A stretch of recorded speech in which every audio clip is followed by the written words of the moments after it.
Assalamualaikum warahmatullahi wabarakatuh. Halo adik-adik, bagaimana kabarnya hari ini? Alhamdulillah, semoga dalam keadaan sehat selalu ya. Kenalkan nama kakak Andi Fatia Rizky Maharani. Adik-adik bisa panggil kakak dengan sebutan Kak Rani aja. Nah, hari ini kita akan belajar tentang ilmu pengetahuan sosial dengan tema 2 yaitu bermain di lingkunganku. Di sini kita akan membahas tentang dokumen pribadi dan bentuk benda.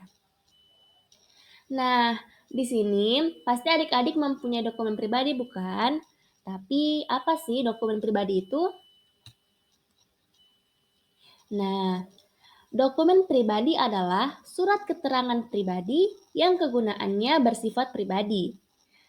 Dokumen pribadi ini dapat berupa KTP, akta kelahiran, ijazah, dan lain-lain. Kemudian apa sih ciri-ciri dokumen pribadi itu? Yang pertama ada wujud fisik. Wujud fisik ini dibutuhkan untuk memenuhi fungsi dokumen pribadi.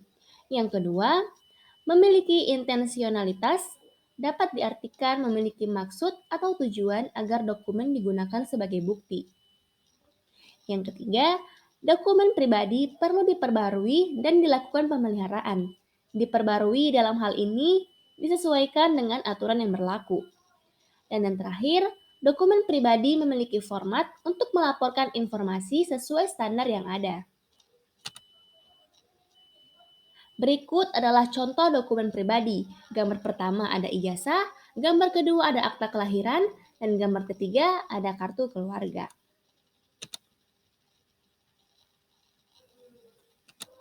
Selanjutnya, bagaimana sih cara pemeliharaan dokumen pribadi? Nah, yang pertama, simpan di tempat yang aman. Dokumen pribadi haruslah disimpan dengan rapi dan apik. Tempatkan semuanya dalam satu tempat khusus, simpan di tempat yang dirasa aman dan terjaga. Jangan menyimpan dokumen sembarangan dan mudah dijangkau oleh orang lain yang berkunjung ke rumah adik-adik. Jika memungkinkan, adik-adik bisa menyimpan dokumen di suatu tempat terkunci, seperti lemari dan brankas. Hindari menyimpan dokumen penting di tempat lembab yang dapat menyebabkan dokumen menjadi berjamur, rusak, dan luntur. Yang kedua, jangan sembarang dipindah tangankan. Ada begitu banyak kasus penipuan dengan cara mengalihkan kepemilikan tanah atau rumah. Hal ini memberi kita pelajaran bahwa jangan pernah dengan mudah mempercayakan dokumen-dokumen berharga kita kepada orang lain. Seperti misalnya surat tanah atau sertifikat rumah. Adik-adik harus menjaga dokumen-dokumen tersebut agar tidak dimanfaatkan oleh orang-orang yang tak bertanggung jawab. Yang ketiga, amankan lebih dulu saat terjadi sesuatu. Beberapa peristiwa bisa saja terjadi di luar prediksi. Ketika ada sesuatu yang tak terduga terjadi seperti banjir atau kebakaran, adik-adik pasti akan berusaha menyelamatkan barang-barang berharga yang adik-adik miliki. Oleh karena itu, jangan lupa mengamankan dokumen pribadi terlebih dahulu. Lebih baik lagi jika adik-adik memiliki tempat penyimpanan yang tahan air dan tahan api, sehingga dokumen bisa tetap aman. Terakhir, mengeceknya secara berkala. Walau sudah disimpan di tempat yang aman, ada baiknya adik-adik mengecek kelengkapan dokumen pribadi secara berkala. Pastikan setiap dokumen masih lengkap. Hal ini dapat membantu adik-adik untuk mengetahui kalau ada dokumen yang tercecer atau hilang, sehingga adik-adik dapat segera melakukan tindakan.